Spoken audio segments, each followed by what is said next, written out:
Good morning from Julia Carroll on my 2026 weight loss journey. My hair doesn't look the best. I did comb it. Anyway, I kind of wanted to do a video this morning because I decided to weigh today instead of the 28th. And I was weighing today, and then I think I didn't say what the date was. Today is February 26th. It's Thursday. So my plan was to weigh officially on the 28th. And I may still do that. It just depends. It's just I got on the scale today because I kind of felt like I'd lost a little weight. And sure enough, I did. I weighed 298.6. So that is over 25 pounds from what it was when I joined Weight Watchers on December 26th, but didn't really try until January 1st. So from January 1st to today, which is, 31 days plus 26 days, 57 days, something like that. My math is not the best. I have lost over 25 pounds, just at about 25 pounds at a little extra. So I gotta say, I'm very pleased with that. And the most shocking thing for me is when you actually explore losing weight and what food does for the body, you really realize that what's keeping people fat is the processed food. Because for the last 57 days, since January 1st, I've not been eating processed food. I've been eating meat, vegetables, a little fruit, olive oil, butter. I've occasionally had like Greek yogurt. I had some chia seeds early in January. I did have a little bit of dark chocolate powder, like cocoa powder, stevia, that kind of stuff. But for the most part, it's just been meat, vegetables, fruit. I've not eaten pasta. I've not had bread. I've certainly had no chips, cookies, candy, ice cream. And I've lost 25 pounds. And on top of that, I've mentioned multiple times how difficult it is to eat a ton of food when you're just eating meat, vegetables, fruit, butter, olive oil, even bacon. Do you know how difficult it is to have 2,000 calories when you're just eating that? I can't even get up to 1,500 or 1,600 before I'm like, I'm done. I'm full. So it does put, I don't want to complain to anybody because I've done it too. Processed food's easy. Chopping vegetables, cooking meat is not easy. Sometimes it sucks. And I'm not the best cook, so some of my food's been bland. And frankly, not the best, and it's been a bit of a struggle. But there have been some things I've eaten that have worked well. I mean, and I haven't eaten processed food with the exception of I do buy those salad kits, the chicken Caesar salad, bacon salad, fresh kit, whatever, with the croutons, the Parmesan cheese, the Caesar salad dressing, and a rotisserie chicken. That has been a staple. I've had that at least 4 or 5 times in the last 6, 7 weeks, 8 weeks or something. So I eat that kind of processed food, if you will. Obviously, processed food, I buy my own cheese, and even I buy the pre-shredded, even though I know that's not as healthy. But the problem is I can't eat enough cheese to get one of those big friggin' blocks. I just don't. So, cost-wise, it is cheaper for me just to get a small bag, pre-shredded, because I don't eat that much cheese. So a big block is not helpful. When you're a single person, sometimes the easier way to do something is the pre-done, pre-cut. And those chicken Caesar salads really, or the Caesar salad makings is easy with the rotisserie chicken. That's a no-brainer. That's easy. So I've been doing that. And for the most part, I have craved some sweets a little bit, but it's really difficult to overeat when you're just eating fruits, vegetables, and meat. And I'm not eating a lot of fruit. I eat some. I might only eat fruit maybe 3/4 of a cup twice a week. So we're not even talking, now mind you, it's winter time and the only fruit I'm eating is frozen. When it gets to be spring and summer, that will change. And obviously I have my own fruit tree. So next year, hopefully when I'm producing my own nectarines and kind of like a mandarin, Sutsamo or something like that, mandarin, I'll eat more. I do have my own lemons, but I don't eat lemons and I don't really cook with them. I put them in lemon water. Make it warm when I don't want more coffee, but I want something warm. I'll drink that. So blueberries, also I have a blueberry bush, if it survives. Well, we'll see about that one. But I mean, it's not like I'll get a ton. Enough for one person, really. It's really difficult to overeat if you're avoiding things like pasta, rice. I've even had potatoes. Now, I don't eat potatoes often. If I'm going to eat vegetables, it's going to be obligatory broccoli. It's going to be Brussels sprouts, green beans. I will cut up a little bit of a red potato. And I did have some sweet potato, but sweet potato and a regular potato, I kind of feel like I would do better not eating those very often.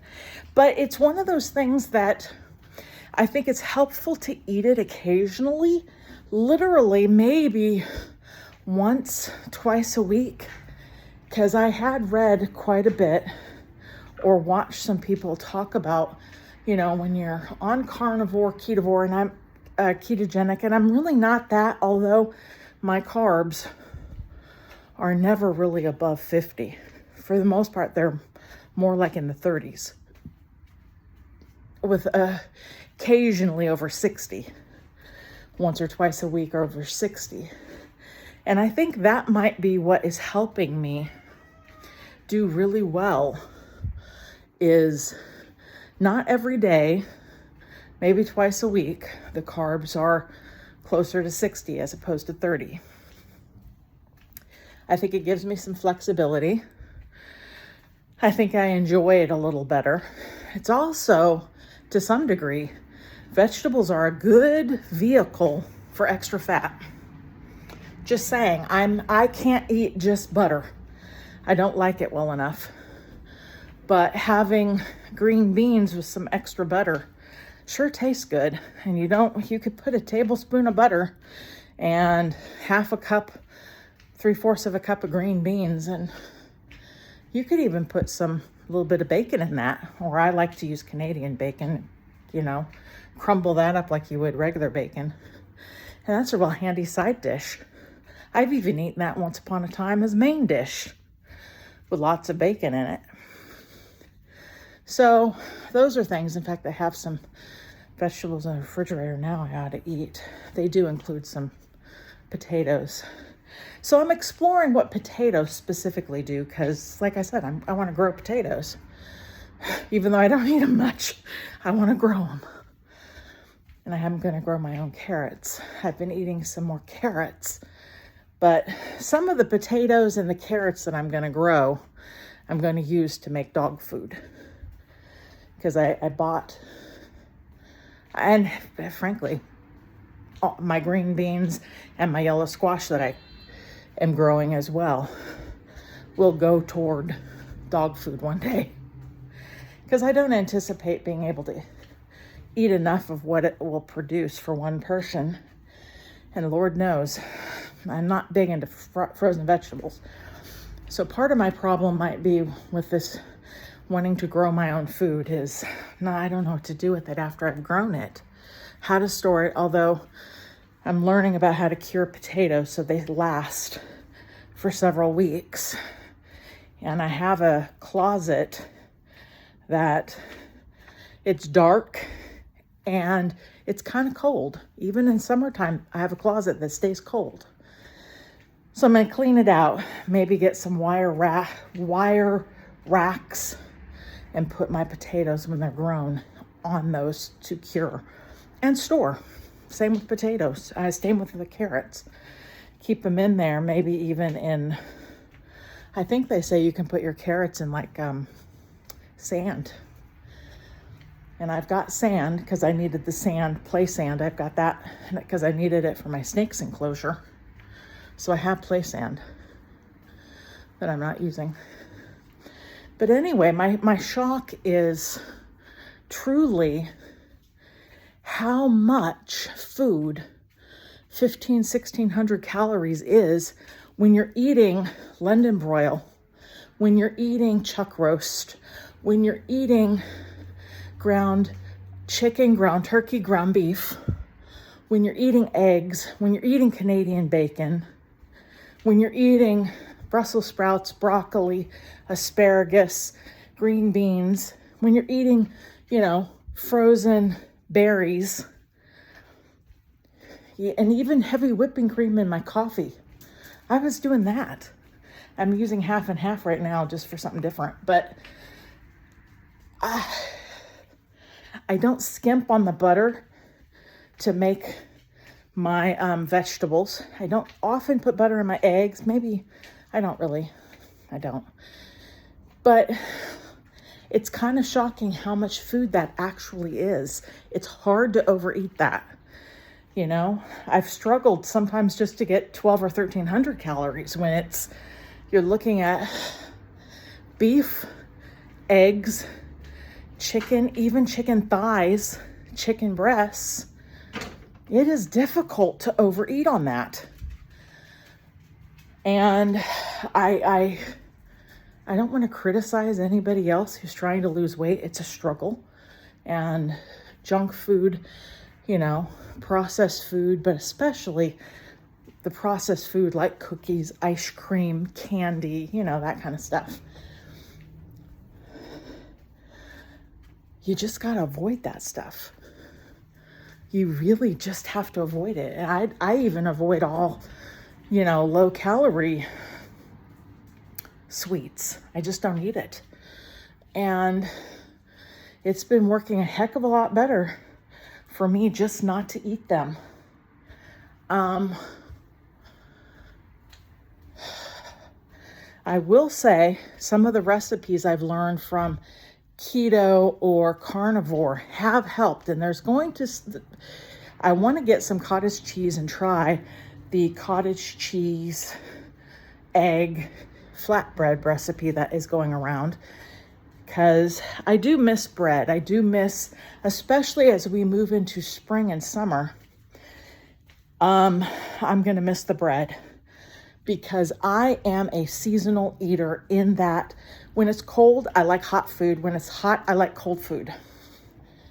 So for me, sandwiches in spring and summer are the things I like the most. I'm not really big into salads. I can eat them, but they're not my highlight. I'm a sandwich person.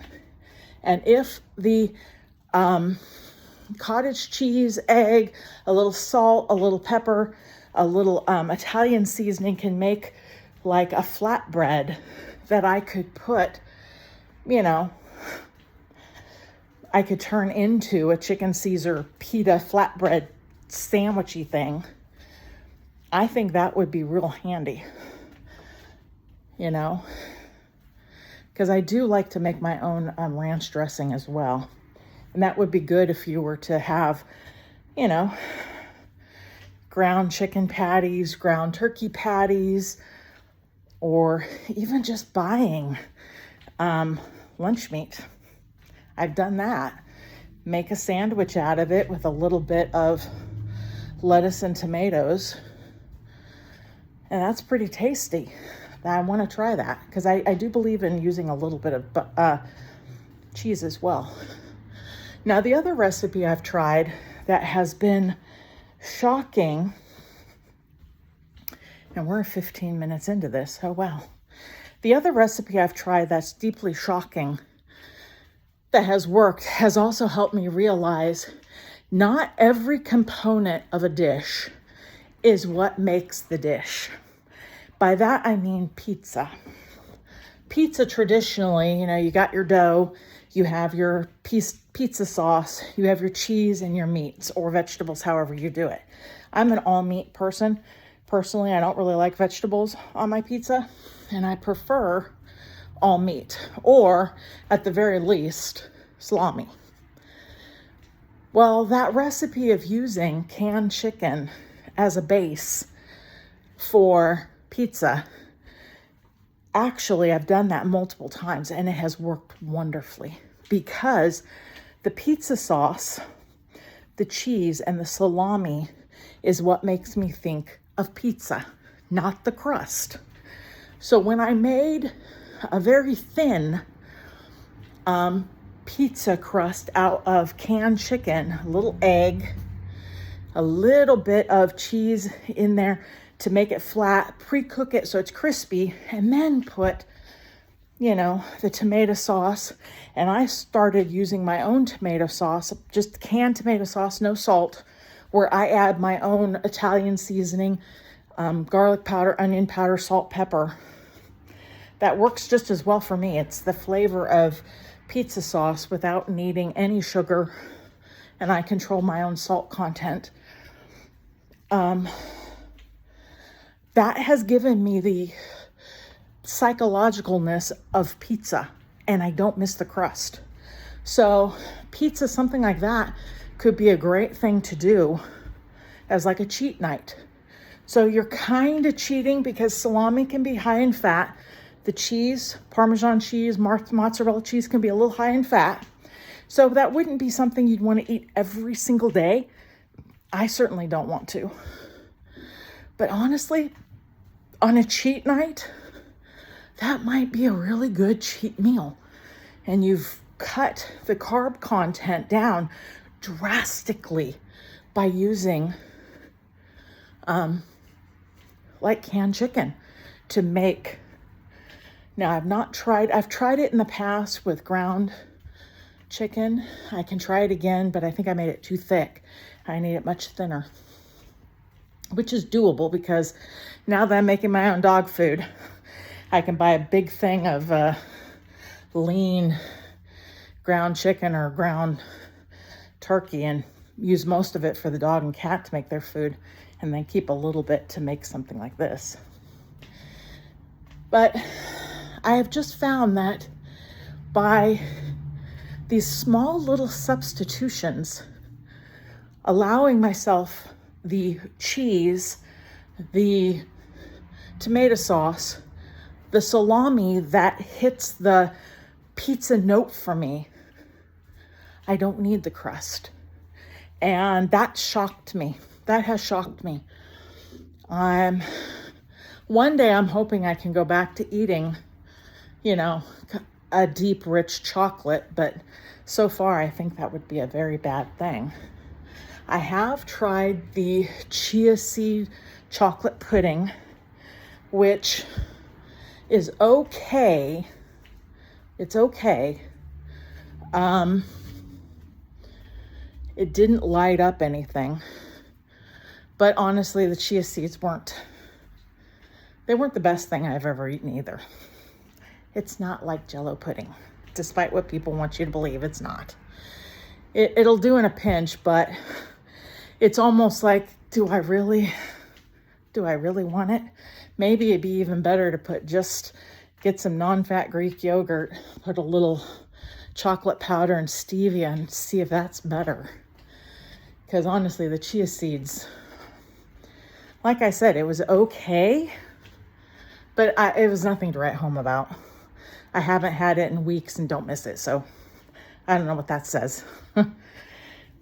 So some stuff you'd do better just to avoid it altogether. But I'm just going to say, I've been pleased, and I've been going now 2,116 steps in 20 minutes. And I've got to say, I'm not in a tremendous amount of pain. I did get my little folding kind of yoga mat thingy that I bought recently for myself to practice getting on the floor. I started doing that yesterday, and I'll do that a little bit today. It's all just a little bit at a time. So I am going to kind of shut this off for now, because it's been almost 21 minutes, which, let's be honest, 21 minutes of just walking around talking for a person that's 298 pounds is not always the easiest thing. It can hurt your back and stuff, and your knees and your ankles. And so far, I've been able to do it. And I really like recording it, and because it makes the time go by faster. I should use my treadmill, but I don't like my treadmill. I don't like it. I just prefer walking around my living room like this for some reason. It just seems to be easier and better for me. Don't know why that is, but it is. So I will let you go.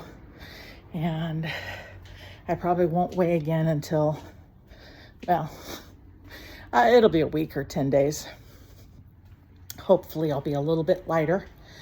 Maybe pushing towards 6 pounds for March. I think that's doable. 1 pound a week is what they say.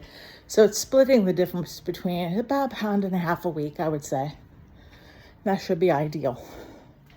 6 pounds, so maybe get down to 292 by the end of March, early April is what the goal is for March.